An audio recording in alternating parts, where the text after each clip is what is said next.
ഇന്ത്യയുടെ ഏറ്റവും അടുത്ത അയൽക്കാരന് എന്തെങ്കിലും അത്യാഹിതം സംഭവിച്ചാൽ അവിടെ പാഞ്ഞെത്തുകയും വേണ്ട സഹായങ്ങൾ നൽകുന്നതിലും യാതൊരു മടിയും കാണിക്കാറില്ല. ശ്രീലങ്കയിലെ ചുഴലിക്കാറ്റിനോടനുബന്ധിച്ച് ഇന്ത്യ നൽകിയ സഹായങ്ങൾ രാജ്യങ്ങൾക്കിടയിൽ ശ്രദ്ധ നേടിയിരുന്നു. ഈ ക്രിസ്മസിന് എന്ത് ഗിഫ്റ്റ് ചെയ്യും? മൈജിയിലുണ്ടല്ലോ എല്ലാം. Home appliances, kitchen appliances, small appliances, glass and crockery, digital gadgets, digital accessories, കൂടുതൽ ഓഫറുകൾ, കുറഞ്ഞ EMI. നേരെ മൈജിയിലേക്ക് പോയ പോരെ.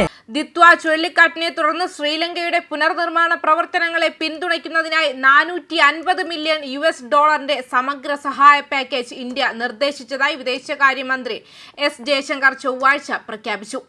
പ്രതിസന്ധിയോടുള്ള ഇന്ത്യയുടെ ദ്രുത പ്രതികരണമായ ഓപ്പറേഷൻ സാഗർ ബന്ധുവിന്റെ കീഴിലുള്ള അടിയന്തര മാനുഷിക ഘട്ടം വിജയകരമായി പൂർത്തിയാക്കിയതിനെ തുടർന്നാണ് ഈ പ്രഖ്യാപനം. പ്രധാനമന്ത്രി നരേന്ദ്രമോദിയുടെ പ്രത്യേക ദൂതനായി കൊളംബോയിൽ സംസാരിച്ച ജയശങ്കർ വെല്ലുവിളി നിറഞ്ഞ ഒരു കാലഘട്ടത്തിൽ അയൽക്കാരനോടുള്ള ഇന്ത്യയുടെ പ്രതിബദ്ധത ഊന്നിപ്പറയുകയും ചെയ്തു. നമ്മുടെ ആദ്യ പ്രതികരണ റോഡിൽ കെട്ടിടങ്ങൾ കൈമാറിയതായും ശ്രീലങ്കയ്ക്ക് $450 മില്യൺ പുനർനിർമ്മാണ പാക്കേജ് വാഗ്ദാനം ചെയ്തതായും പ്രധാനമന്ത്രി മോദിയുടെ കത്ത് പറഞ്ഞു. പ്രാരംഭ ദുരിതാശ്വാസ പ്രവർത്തനങ്ങളുടെ വ്യാപ്തി ജയശങ്കർ വിശദീകരിക്കുകയും ചെയ്തു. ഈ പ്രവർത്തനത്തിൽ ഏകദേശം 1100 ടൺ ദുരിതാശ്വാസ വസ്തുക്കൾ എത്തിച്ചുവെന്നും ഏകദേശം 14.5 ടൺ മരുന്നുകളും മെഡിക്കൽ ഉപകരണങ്ങളും നൽകിയെന്നും അദ്ദേഹം പറഞ്ഞു. കൊളംബോയുമായുള്ള ന്യൂഡൽഹിയുടെ തുടർച്ചയായ ഇടപെടൽ എടുത്തു കാണിച്ചുകൊണ്ട് പുനർനിർമ്മാണ മുൻഗണനകൾ പരിഹരിക്കുന്നതിന് ശ്രീലങ്കൻ സർക്കാരുമായി അടുത്തു പ്രവർത്തിക്കാൻ പ്രധാനമന്ത്രി മോദി ഉദ്യോഗസ്ഥരോട് നിർദ്ദേശിച്ചിട്ടുണ്ടെന്നും ജയശങ്കർ പറഞ്ഞു. പുനർനിർമ്മാണത്തിന്റെ അടിയന്തരാവസ്ഥ തിരിച്ചറിഞ്ഞ പ്രധാനമന്ത്രി മോദി ഇക്കാര്യത്തിൽ ശ്രീലങ്കൻ സർക്കാരുമായി അവരുടെ മുൻഗണനകൾ പരിഹരിക്കുന്നതിന് ഇപ്പോൾ നമ്മൾ ഇടപഴകണമെന്നും നിർദ്ദേശിച്ചു. ഞങ്ങൾ നിർദ്ദേശിച്ച സഹായ പാക്കേജ് $450 മില്യൺ ഇതിൽ $350 മില്യൺ ഇളവ് ക്രെഡിറ്റും $100 മില്യൺ ഗ്രാന്റുകളും ഉൾപ്പെടുമെന്നും പറഞ്ഞുകൊണ്ട് അദ്ദേഹം നിർദ്ദിഷ്ട സഹായ പാക്കേജിനെ കുറിച്ച് വിശദീകരിക്കുകയും ചെയ്തു. ഏറ്റവും നിർണായകമായ അടിസ്ഥാന സൗകര്യങ്ങൾക്കും വീണ്ടെടുക്കൽ ആവശ്യങ്ങൾക്കുമായി ഫണ്ടുകൾ ഉപയോഗിക്കുന്നുവെന്ന് ഉറപ്പാക്കുന്നതിന് $450 മില്യൺ പാക്കേജ് നിലവിൽ ശ്രീലങ്ക സർക്കാരുമായി അടുത്ത കൂടിയാലോചനയ്ക്ക് ശേഷം അന്തിമ രൂപം നൽകി വരികയാണ്.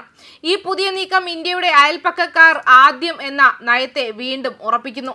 ശ്രീലങ്കയുടെ സ്ഥിരതയിലേക്കുള്ള പാതയിൽ ന്യൂഡൽഹിയെ ആദ്യ പ്രതികരണക്കാരനും സ്ഥിരമായ പങ്കാളിയുമായി സ്ഥാപിക്കുന്നു. അടിയന്തര ദുരിതാശ്വാസത്തിനും പുനർനിർമ്മാണത്തിനും അപ്പുറം സുസ്ഥിരമായ ഇടപെടലിലൂടെ ശ്രീലങ്കയുടെ സാമ്പത്തിക വീണ്ടെടുക്കലിനെ പിന്തുണയ്ക്കാനുള്ള ഇന്ത്യയുടെ ഉദ്ദേശത്തെ ജയശങ്കർ അടിവരയിട്ടു. ഈ കാര്യത്തിൽ ഇന്ത്യയിൽ നിന്നുള്ള ടൂറിസം ഗതാഗതത്തെ ഞങ്ങൾ തുടർന്നും പ്രോത്സാഹിപ്പിക്കുമെന്ന് ഞാൻ നിങ്ങൾക്ക് ഉറപ്പു നൽകുന്നു. ശ്രീലങ്കയുടെ സമ്പദ് വ്യവസ്ഥയുടെ പ്രധാന ചാലക ശക്തിയായി ടൂറിസത്തെ ചൂണ്ടിക്കാട്ടി അദ്ദേഹം പറഞ്ഞു. ഇന്ത്യയിലെ നിക്ഷേപങ്ങളുടെ പങ്കിനെ കുറിച്ചും അദ്ദേഹം എടുത്തു പറയുകയും ചെയ്തു. ഇന്ത്യയിൽ നിന്നുള്ള നേരിട്ടുള്ള വിദേശ നിക്ഷേപത്തിലെ വർധനവ് നിർണായക സമയത്ത് നിങ്ങളുടെ സമ്പദ് വ്യവസ്ഥയെ ഉത്തേജിപ്പിക്കുമെന്നും അഭിപ്രായപ്പെട്ടു. ശ്രീലങ്ക നേരിടുന്ന വെല്ലുവിളികളെ അംഗീകരിച്ചുകൊണ്ട് മുൻകാല ബുദ്ധിമുട്ടുകളിൽ നിന്നും കരകയറുന്നതിനിടെ രാജ്യം വീണ്ടും സമ്മർദ്ദത്തിലാണ് ജയശങ്കർ പറഞ്ഞു. ശ്രീലങ്കയെ സംബന്ധിച്ചിടത്തോളം ഇതൊരു വെല്ലുവിളി നിറഞ്ഞ കാലഘട്ടമാണെന്ന് ഞങ്ങൾ പൂർണ്ണമായും തിരിച്ചറിയുന്നുണ്ട്. 2022 സാമ്പത്തിക പ്രതിസന്ധിയിൽ നിന്ന് കരകയറുമ്പോൾ ഈ പ്രകൃതി ദുരന്തം പുതിയ ബുദ്ധിമുട്ടുകൾ സൃഷ്ടിച്ചുവെന്നും അദ്ദേഹം കൂട്ടിച്ചേർത്തു. തിങ്കളാഴ്ച വൈകുന്നേരം കൊളംബോയിൽ വിമാനമിറങ്ങിയ ജയശങ്കറിനെ ടൂറിസം ഉപമന്ത്രി റുവാൻ രണസിംഗെയാണ് സ്വീകരിച്ചതെന്നും വ്യക്തമാക്കിയിട്ടുണ്ട്. ന്യൂസ് ഡെസ്ക് കർമ്മ ന്യൂസ്.